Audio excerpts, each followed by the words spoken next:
asked his opinion relative to the comparative merit of the Russians, Prussians, and Germans. Napoleon replied, "Soldiers change, sometimes brave, sometimes lashes, cowardly. I have seen the Russians at Eylau perform prodigies of valor. There were so many heroes. At Moscow, entrenched up to their necks, they allowed me to beat 250,000 men with 90,000 at Jena and at other battles. In that campaign, the Prussians fled like sheep. Since that time, they have fought bravely. My opinion is that now the Prussian soldier is superior to the Austrian. The French cuirassiers were the best cavalry in the world per forcé l'infanterie. To drive the infantry individually, there is no horseman superior or perhaps equal to the Mameluke, but they cannot act in a body. As partisans, the Cossacks excel, and the Poles as lancers." This he said in reply to a question made to me of his opinion relative to the cavalry. I asked who he thought was the best general among the Austrians. "Prince Charles," he replied, "though he has committed 1,000 faults. As to Schwarzenberg, he is not fit to command 6,000 men." Napoleon then spoke about the siege of Toulon and observed that he had made General O'Hara prisoner. "I may say," said he, "with my own hand, I had constructed a masked battery of 8 24-pounders and 4 mortars in order to open upon Fort Malbosque, I think it was, which was in possession of the English. It was finished in the evening, and it was my intention to have opened upon them in the morning. While I was giving directions at another part of the army, some of the deputies from the convention came down. In those days, they sometimes took upon them to direct the operations of the armies, and those imbeciles ordered the battery to commence, which was obeyed. As soon as they saw this premature fire, I immediately conceived that the English general would attack the battery and most probably carry it, as matters had not yet been arranged to support it. In fact, O'Hara, seeing that the fire from the battery would dislodge his troops from Malbosque, but from which last I would have taken the fort which commanded the harbor, determined upon attacking it. Accordingly, early in the morning, he put himself at the head of his troops, sallied out, and actually carried the battery in the lines I had formed." Napoleon here drew a battery upon a piece of paper of the situation of the batteries. To the left and those to the right were taken by the Neapolitans. While he was busy in spiking the guns, I advanced with 300 or 400 grenadiers unperceived through a boyau covered with olive trees, which communicated with the battery. It commenced a terrible fire upon his troops. The English, astonished, at first supposed that the Neapolitans, who had the lines on the right, had mistaken them for French, and said, "It is those canaille of Neapolitans who are firing upon us," for even at that time your troops despised the Neapolitans. O'Hara ran out of the battery and advanced towards us. In advancing, he was wounded in the arm by the fire of a sergeant, and I, who stood at the mouth of the boyau, seized him by the coat and threw him back amongst my own men, thinking that he was a colonel, as he had 2 epaulets on. While they were taking him to the rear, he cried out that he was the commander-in-chief of the English. He thought they were going to massacre him, as there existed a horrible order at that time from the convention to give no quarter to the English.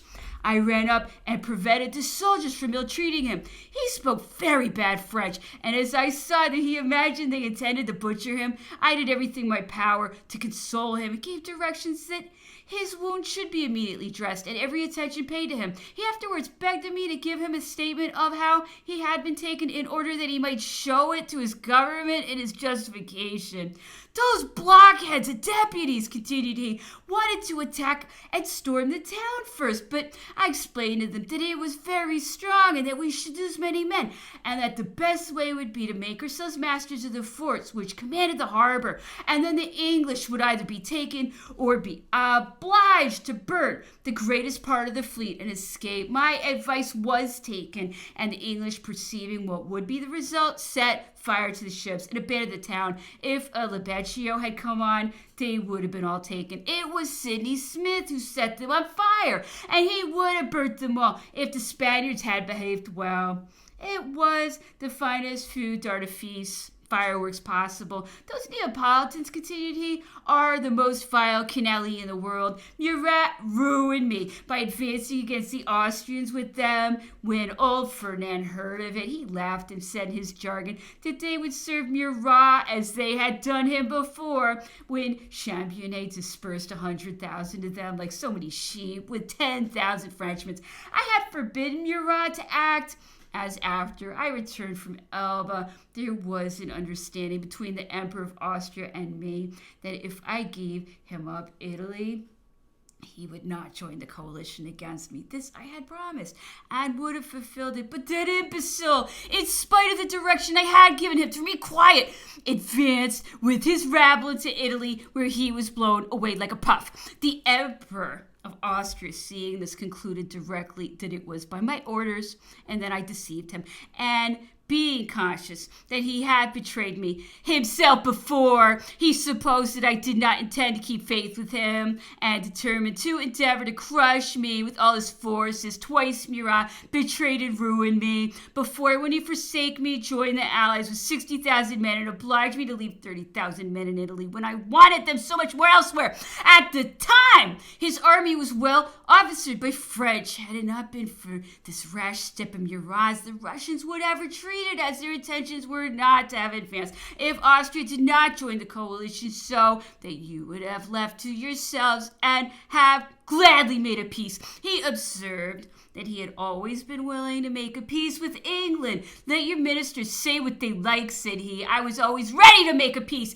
At that time that Fox died, there was every prospect of effecting one. If Lord Lauderdale had been sincere at first, it would also have been concluded before the campaign in Russia. I caused it to be signified to him that he had better get his countrymen to make peace, as I would be master of Prussia in 2 months. For this reason, that although Russia and Prussia united might not be able to oppose me, yet that Prussia alone could not, that the Russians were 3 months' march distant, and that I had intelligence that their plans of campaign was to defend Berlin. Instead of retiring in order to obtain the support of the Russians, I would destroy their army and take Berlin before the Russians came up, who alone I would easily defeat afterwards. I therefore advised him to take advantage of my offer of peace before Prussia, who was your best friend on the continent, was destroyed. After this communication, I believed that Lord Lauderdale was sincere, and that he wrote to your ministers recommending peace. But they would not agree to it, thinking that the King of Prussia was at the head of 100,000 men, and I might be defeated, and that a defeat would be my ruin. This was possible. A battle sometimes decides everything, and sometimes the most trifling thing decides the fate of a battle. The event, however, proved that I was right, and after Jena, Prussia was mine. After Tilsit and at Erfurt, continued he, a letter containing proposals of peace to England and signed by the Emperor Alexander and myself was sent to your ministers.